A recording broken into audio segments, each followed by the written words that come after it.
Welcome to the channel. The motion camera feed flickered in the freezing night.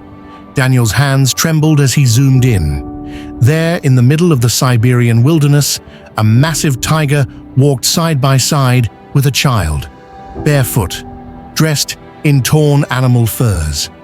"This is impossible," he whispered, his breath fogging the icy air. But the footprints in the snow didn't lie.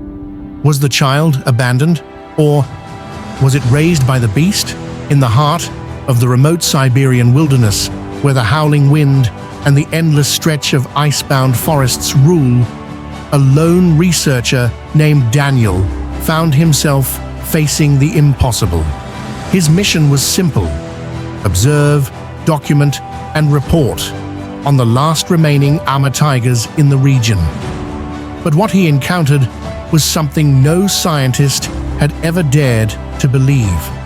One evening, as the sky turned into a deep shade of violet and the chilling wind whistled through the treetops, Daniel picked up an unusual signal on his motion cameras.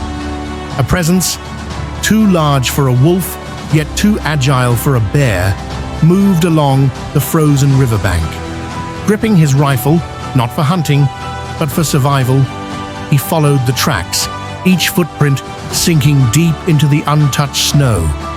The forest around him pulsed with the silence of something watching, waiting, breathing. He had been tracking animals for years, but this was different. The footprints weren't just those of a tiger. Alongside them, unmistakable, were human tracks. Breathing heavily, Daniel's hands trembled as he flipped through his camera footage. The grainy screen flickered in the darkness.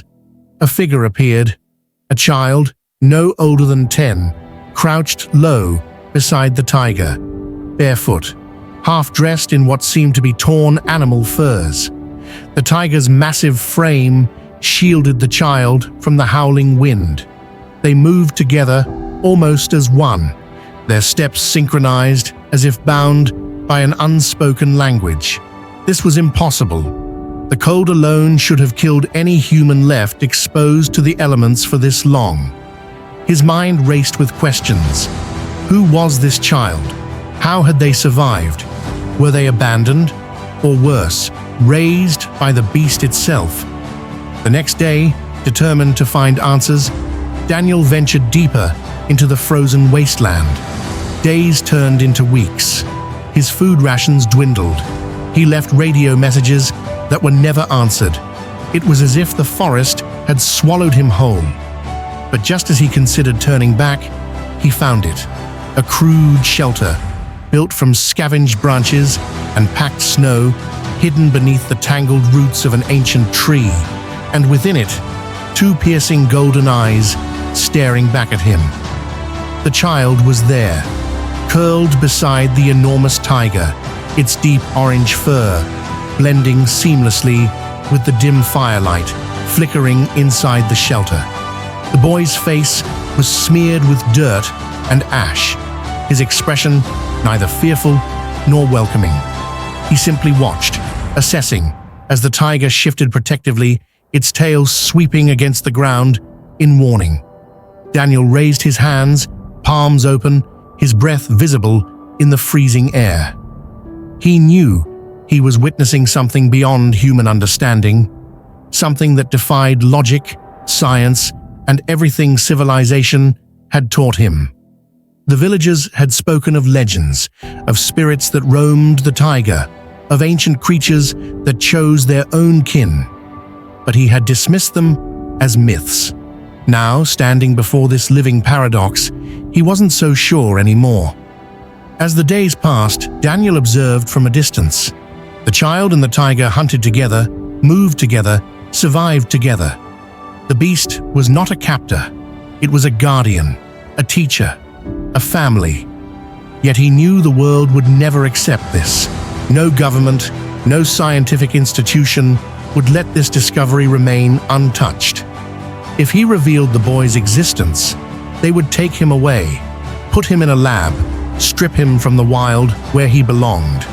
And the tiger, they would see it as nothing more than a dangerous animal a threat to be eliminated. The time came when Daniel had to make a choice: expose the truth to the world, or let the legend remain untouched, hidden beneath the ice and shadows of the forest.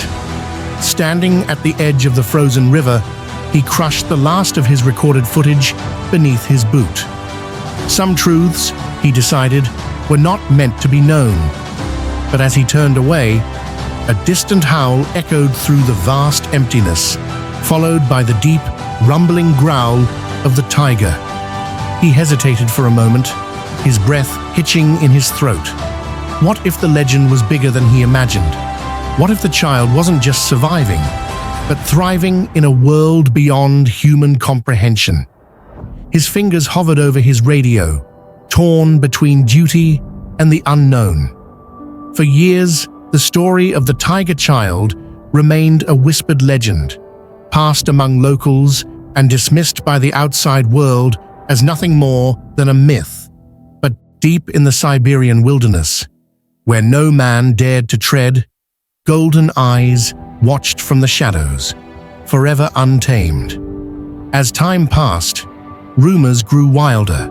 Some claimed they saw a figure, neither fully human nor beast, moving through the misty woods, vanishing before the first rays of dawn.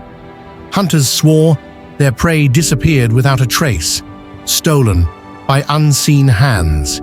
Even those who doubted the legend could not ignore the eerie silence that sometimes fell over the tiger, as if the land itself respected an unspoken rule.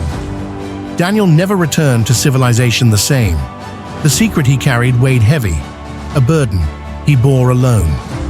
In his final years, he left one last note, scrawled hastily in his field journal: "Some things are not meant to belong to us. Some things belong to the wild."